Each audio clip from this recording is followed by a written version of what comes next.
Moçada, beleza? Tudo bem com vocês? Espero que vocês estejam bem, certo? Vamos dar continuidade ao nosso assunto, que é uma pequena revisão do que vocês já aprenderam lá no ensino fundamental, no nono ano. E depois que passar esse primeiro bimestre é que nós iremos começar o novo assunto de química do primeiro ano, certo? Então hoje, a aula de hoje vai ser sobre modelos atômicos, certo? É assunto do primeiro ano,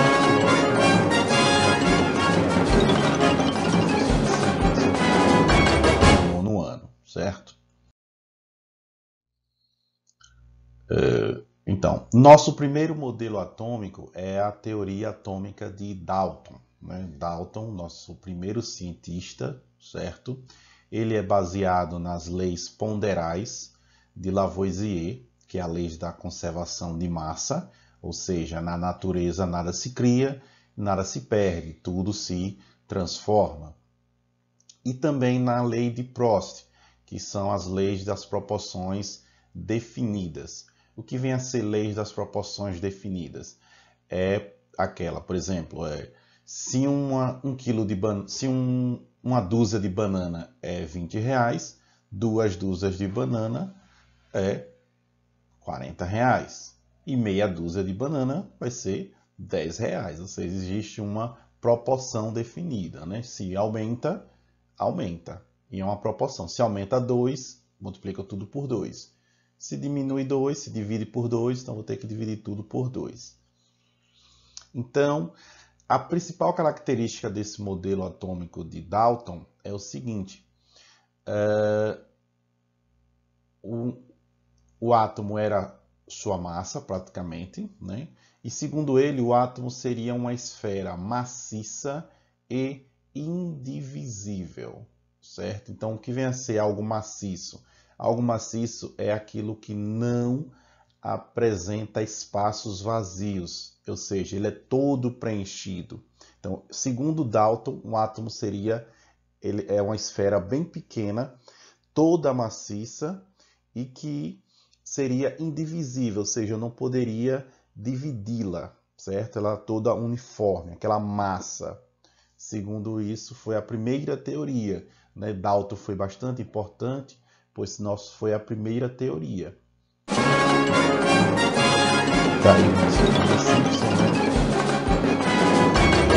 É a doideira mesmo estudar isso daí, né? Nosso primeiro modelozinho.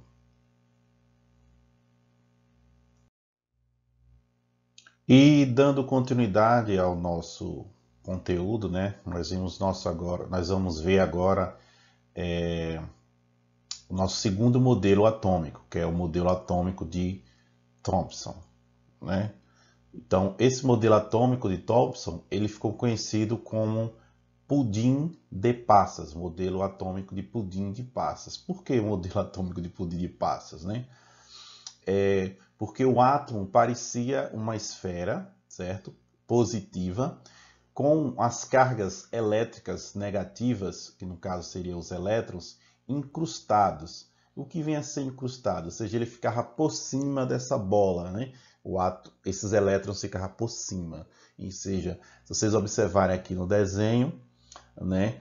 Eles ficavam aqui, ó, incrustados, certo? Isso aqui são incrustações. Então, o átomo seria essa bola toda positiva, certo? E aqui estaria os elétrons por cima, né? Esse modelo ficou conhecido como modelo de pudim de passas, porque lá na Inglaterra parece um pudim realmente, né? Mas se for aqui no Brasil, eu aconselharia dizer que parece mais com brigadeiro, né? Se fosse fazer uma tradução, eu acho que o modelo atômico de brigadeiro ficaria bem mais bonito, né, do que o modelo atômico de passas. Então, aqui já ocorreu a descoberta do elétron. Então, Thomson fez alguns experimentos e ele descobriu que o átomo possui uma carga elétrica negativa. Então, a essa carga elétrica negativa, ele denominou elétrons, certo? Então, a partir de agora já consegue existir o elétron. Então, no modelo atômico de Dalton, era só uma esfera maciça e indivisível. Já no modelo atômico de Thomson, eu já vou ter agora os meus elétrons incrustados, ou seja, por cima, na superfície do átomo. Não é por dentro, é na superfície do átomo. Então, agora eu tenho o meu camarada chamado Rutherford, o nosso terceiro cientista, certo? Esse meu terceiro cientista, o nome dele é Rutherford. Ele fez uma experiência, né, chamada Experiência das Lâminas de Ouro, foi em 1911. Ele fez o quê? Ele utilizou a radiação tipo alfa, e essas radiações tipo alfa, ele teve a ideia, bem, se o átomo ele é indivisível, então se eu for aplicar uma radiação sobre ele, essa radiação não irá atravessar o átomo. Por que não vai atravessar o átomo? Porque o átomo é uma esfera indivisível, indestrutível e maciça. Então ele fez essa experiência para comprovar, para ter certeza que o átomo era uma esfera positiva e o átomo era uma esfera que não apresentava espaços vazios. Um átomo seria uma esfera maciça. Então ele fez essa experiência com a lâmina de ouro, né? Então ele concluiu o quê? Que o átomo possui um núcleo, certo? Cujo diâmetro é de 10.000 a 100.000 vezes menor que o próprio átomo, ou seja, ele pôde concluir que o átomo possui um núcleo muito pequeno e maciço.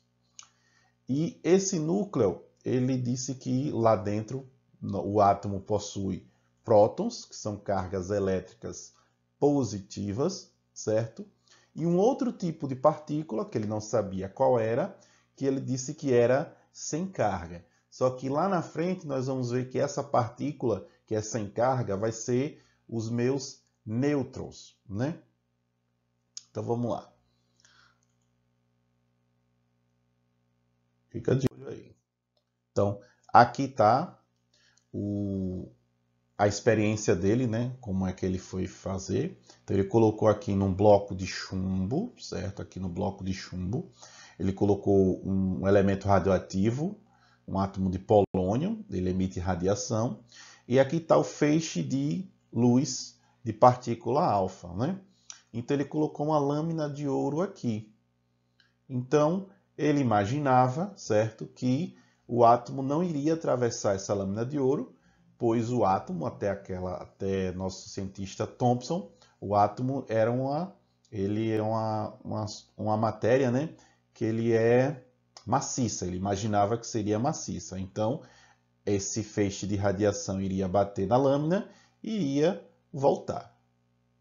Só que, para surpresa dele, algumas partículas atravessaram, que eu vou chamar aqui A. Então, algumas partículas passaram direto. Então, aí ele denominou o quê? Se muitas partículas passaram direto, é porque o átomo apresenta espaços vazios. Então, um átomo não é todo preenchido, o átomo não é maciço, o átomo apresenta espaço vazio. Por isso que as partículas atravessaram por essa lâmina de ouro. Algumas partículas C, que eu vou chamar de denominar C, elas foram desviadas, ou seja, atravessaram, mas foram desviadas por alguma coisa. Então ele diz o seguinte: já sei. As partículas alfas, elas são positivas. Então elas se aproximaram dos elétrons, Como um átomo apresenta espaço vazio, ele conseguiu atravessar essa lâmina, só que ele foi desviado, porque ele foi atraído por essa partícula dos elétrons. Então, ele foi atraído por essa partícula dos elétrons e foi desviado e conseguiu atravessar. E algumas partículas bateram na lâmina e foram ricocheteadas, ou seja, elas bateram e voltaram. Por que voltaram? Porque ele bateu no núcleo do átomo. Então, o núcleo ele é muito denso. Então, ele bateu e voltou. Então, Recapitulando, para vocês terem uma ideia lá. Então, ocorreu três coisas, né? Então, as partículas que atravessaram, ele disse o quê? Que o átomo apresenta espaço vazio, por isso que as partículas atravessaram. B, as partículas foram desviadas. Se elas foram desviadas, porque elas foram atraídas por alguma coisa, que foi o quê? Os meus elétrons, ok? E algumas partículas foram o quê? Ricocheteadas, ou seja, bateram em alguma coisa e voltaram, né? Por que voltou? Voltou porque bateu no núcleo muito pequeno, por isso que poucas partículas bateram e voltaram. Então, tá aqui o átomo de Rutherford, né? Para ele aqui, ó, aqui seria o núcleo positivo, onde as partículas bateram e voltaram, certo? Aqui estão os elétrons, que ficam girando aqui na eletrosfera. Eles ficam girando em torno do núcleo, certo? E aqui é o grande espaço aqui, ó, vazio. Então, isso aqui tudo vai ser um espaço vazio. Por isso que muitas partículas atravessaram aí nesse espaço vazio, né? Espaço vazio, os elétrons ficam girando aqui. A essa região aqui que eles ficam girando, ele denominou eletrosfera, certo? E o núcleo positivo e bastante denso, ou seja, a massa do átomo está praticamente aqui no núcleo do átomo. Essas foram as ideias de Rutherford.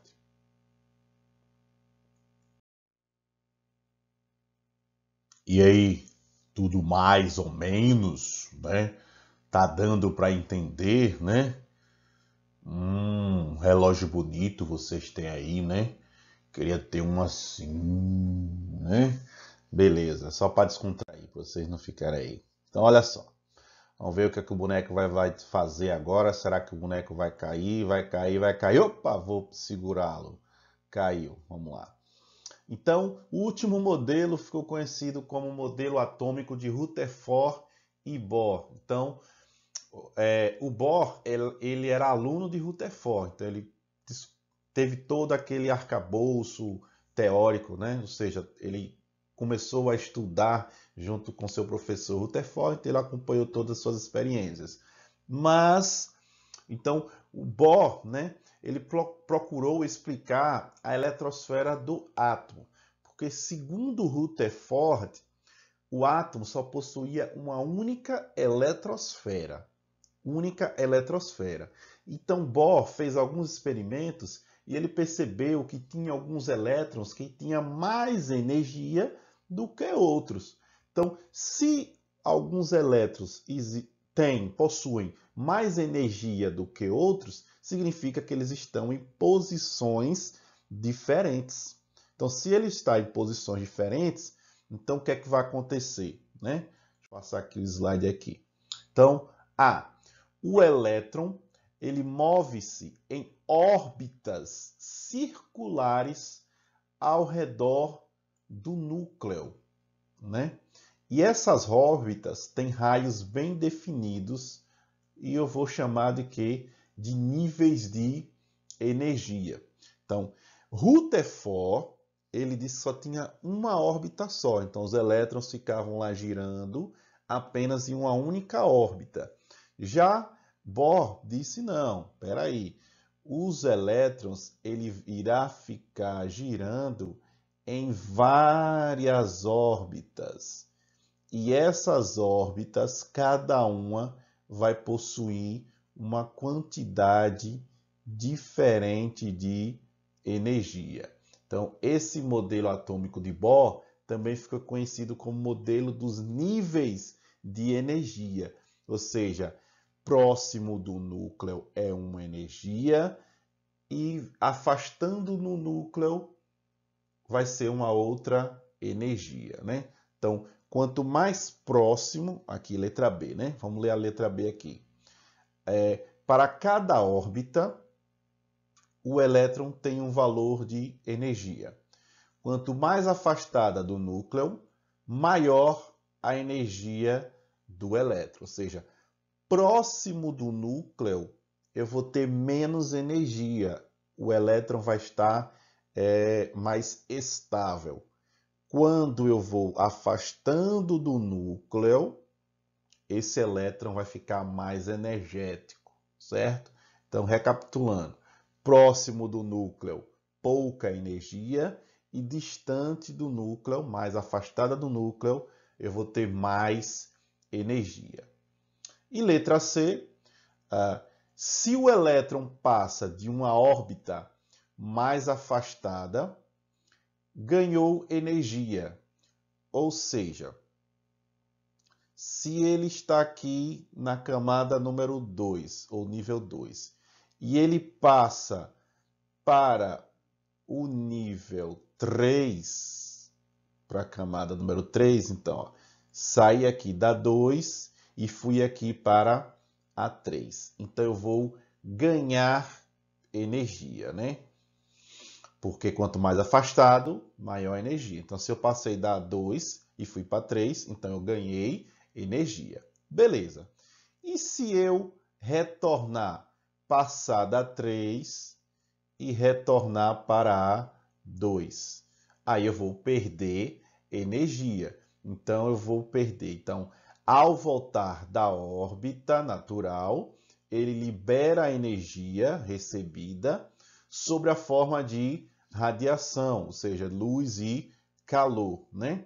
Então, para cada salto diferente no retorno, uma radiação diferente.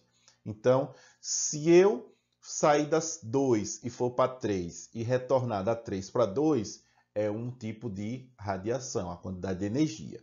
Se eu sair da 3 e for para 4 e da 4 retorno para 3, vai ser um outro tipo de energia, né? Ou seja, são valores diferentes, né? Esse pulo 2, 3, 3, 4, 4, 5 e 5, 4, 3, 2, cada pulo desse vai ter uma quantidade diferente de energia, vai ter uma quantidade diferente de radiação. Isso ocorre também com os fogos de artifício, né?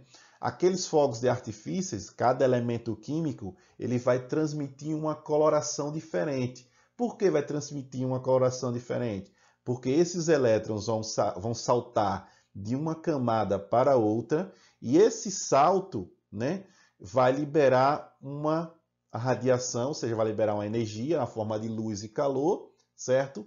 E uma coloração vai ser diferente uma da outra. Por quê? Porque cada elemento químico tem um salto diferente e tem uma energia diferente. Por isso que vai dar uma coloração diferente. Por exemplo, o átomo de estrôncio vai dar uma coloração avermelhada. O átomo de sódio já é uma coloração amarelada. Então, cada um vai dar uma coloração diferente, né? Então, aqui eu tenho aqui, ó, os meus níveis de energia, né? Tá aqui o elétron no nível 1, elétron no nível 2. Então, como eu disse, ó, a energia ela é crescente para a periferia, ou seja, o núcleo é menos energético e quando ele se afasta do núcleo, ele vai ganhando mais energia, né? Ele vai ganhando mais energia. Beleza. Esses níveis de energia também podem ser chamados de camada, né? Camada K, L, M, N, O, P e Q. Ou nível 1, 2, 3, 4, 5, 6 e 7. Então, segundo Bohr, existem 7 níveis de energia, né? Essa é a principal diferença do camarada Rutherford. Segundo Rutherford, o elétron ficava girando em apenas uma eletrosfera, né? Mas esse último modelo, que é o de Bohr, o elétron ele está girando, vários elétrons estão girando em várias eletrosferas. No caso, essas eletrosferas são chamadas de órbitas. São 7 órbitas, certo? Então, vamos lá, pessoal. Só fazer um apanhado geral, né, desses 4 modelos atômicos, né? nós temos lá o primeiro modelo atômico, foi o de Dalton. Então, segundo Dalton, o átomo era apenas uma bolinha, certo? Indivisível e indestrutível, uma pequena bolinha maciça, né? Ou seja, não apresentava espaços vazios, né? Já Thomson, ele acrescentou o quê? O átomo é uma esfera, ela é maciça, certo? Só que apresenta os elétrons incrustados, ou seja, os elétrons estão por cima do átomo, né? Mas também continua sendo uma esfera maciça. Já o meu camarada Rutherford, né? O átomo possui um núcleo positivo, ok? E ao redor do núcleo, girando na eletrosfera, eu tenho quem? Os meus elétrons, né? Os elétrons ficam aqui, ó, girando na eletrosfera, certo? Eles ficam aqui girando, os elétrons, certo? Mas apenas uma única eletrosfera. E o meu camarada Bohr, né? O meu camarada Bohr, o átomo, ele apresenta o quê? Várias eletrosferas, né? Essas eletrosferas são chamadas de níveis de energia. São 7, certo? 7 eletrosferas, ou 7 níveis de energia, certo? Então, só quero agradecer a vocês, certo? Muito obrigado. Tomara que vocês tenham gostado dessa aula e fique com Deus. Então, até a próxima, né? Então, não deixe de fazer os exercícios. Então, vou deixar uma lista de exercícios para vocês treinarem. Sempre lembrando, né? Essa aula foi bastante rápida, certo? Porque é apenas uma revisão. Depois nós vamos ver todos esses assuntos com calma, certo? Tranquilos, certo? Com mais exercícios, com aulas mais, como eu poderia dizer, ao vivo, né? Então, muito obrigado pela atenção de vocês e fique com Deus. Bons estudos.